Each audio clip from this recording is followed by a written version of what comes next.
Hi, how's it going? This is Resident of Collinwood for YouTube back with another Dark Shadows video for you guys and gals. Here to review episode 28, uh, narrated by Alexander Monkey Isles, written by Art Wallace, directed by Leela Swift. Um, so Burke comes back from Bangor, not surprised, right? And he comes into the sheriff's office, or Constable Carter's office, if you will. And he's mad about his room being searched. He's not happy. Uh, After the credits, Burke says, "Oh, did you at least have a?" And Constable Carter finishes the sentence. "A warrant, Burke? I wouldn't move without one. As soon as I find it within this mess I have." The sheriff is not a housekeeper, we'll say, and he's not meant to be. Well, the constable isn't. Again, I that's the one thing I've always found really uh, strange because I don't know if you could be a constable or a sheriff. I don't think you can, but they have that here in DS for some reason. Again, it could just be a small town thing from a fictional sense. Um, because the thing, I want to get into this a bit. The thing with constables is a constable can serve you a warrant. And not just serve you a warrant. They usually they serve warrants. They serve you papers from a magistrate's office. Um, they have a lot of things that they do involving local magistrates. Um, that's what they more do than anything else. But a sheriff more arrests you. Not saying a constable can't, but I mean, sheriffs do serve warrants too, but usually sometimes they call in a constable to serve a warrant. Here in this state, I should say. I don't know how it works in every other state. I don't live in every other state. Um, Sorry for the little sidebar there. Um, and he asked Burke. He goes, "You got something to hide?" And by the way, if you didn't kill Roger Collins, then who did? Why not, right? And one day, when this question gets asked, who do we cut to? Why, David Collins, of course, and it's Maggie Evans, our fiery, feisty waitress with a lot of sass, who brings David into the dining, who brings David into the restaurant. David Collins, that is. And she offers to make him a sundae, an ice cream sundae, and he accepts. She asks him some questions like, "Hey, where's your dad? How did you get into town?" And he says his dad.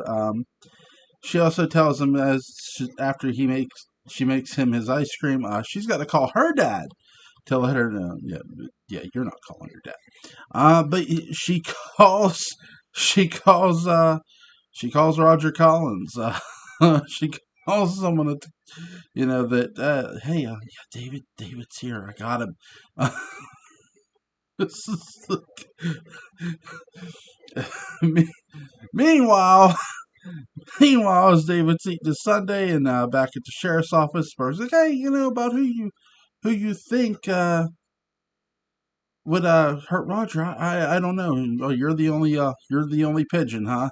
And no, and that family railroaded me. So Burke has not. It's sort of what you're getting here is some suspicions confirmed from an audience standpoint. We knew Burke was back to cause problems.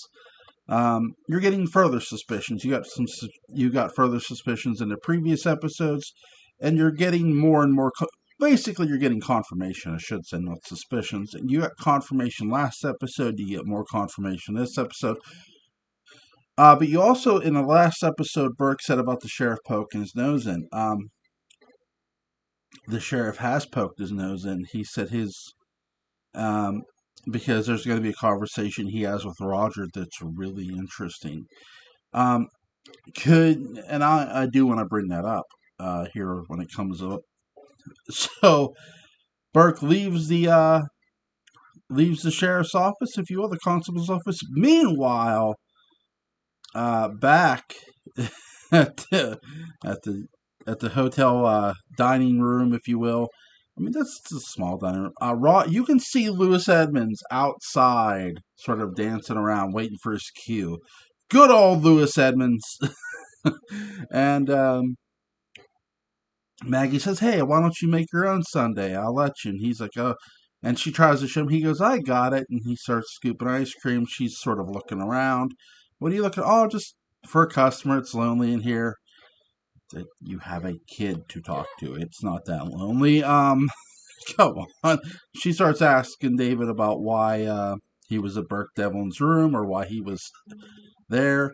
He walks away. "Oh, I'm sorry, David." She apologizes to him, saying she's sorry. Then he goes back to making um, the sundae, and as he does, uh, Roger walks in, and I love how they shoot this over the shoulder a bit, where you can see David looking right at Maggie. He probably just sees his dad.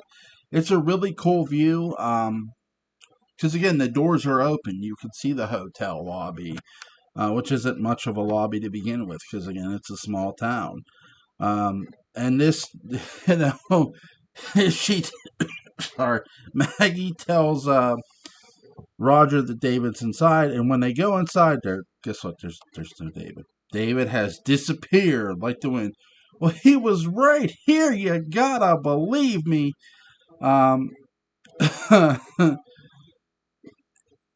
just isn't where he could have went. Interesting conversation between Maggie and Roger here.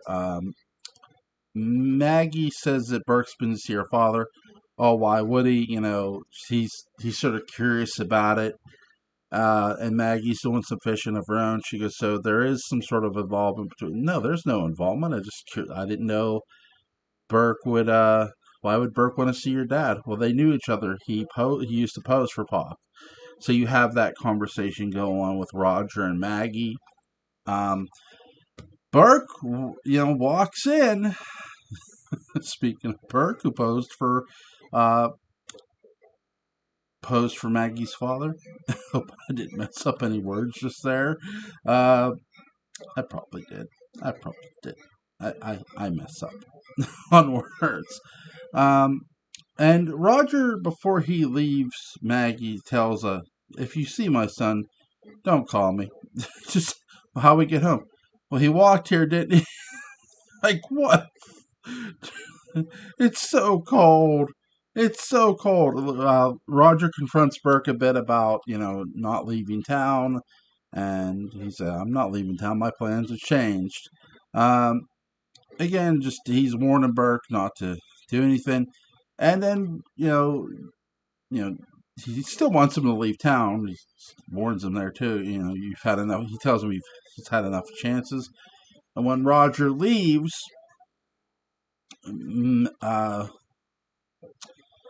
Maggie and Burke have a conversation about,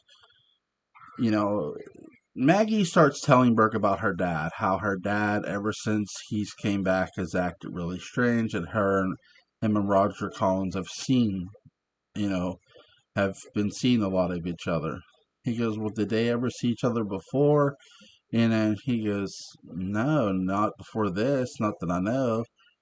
He goes, "I want you to think, when's the last time you remember Roger talking to your dad before all this?" And he's like, "Right, was right about the time I was a kid. It's right about the time you were a child." And he's like, "Huh." And she goes, "What's going on, Burke?" He goes, "I don't know, but I'm gonna find out." And really, it's a great episode too, because Burke has had enough of the Collins family. Again, some of these recordings aren't going to be 20 minutes long, so I apologize for the shortness of this episode. Again, they're just not. Some episodes can be sort of quick filler, if you will, and not that this episode is complete filler. It's not always a lot of filler, but it's some filler to sort of fill the episode. And you're getting some story development where this is leading up to David meeting Burke Devlin for the first time, really, because he's never met him before, which is going to happen here. Not in this episode, but it's going to happen here soon. Burke just says, "Hey, I've had enough of the Collins family. If you see that kid, tell him to stay away from me. Please, please keep him away from me. I've had enough of the Collinses for one day." Right? Who has?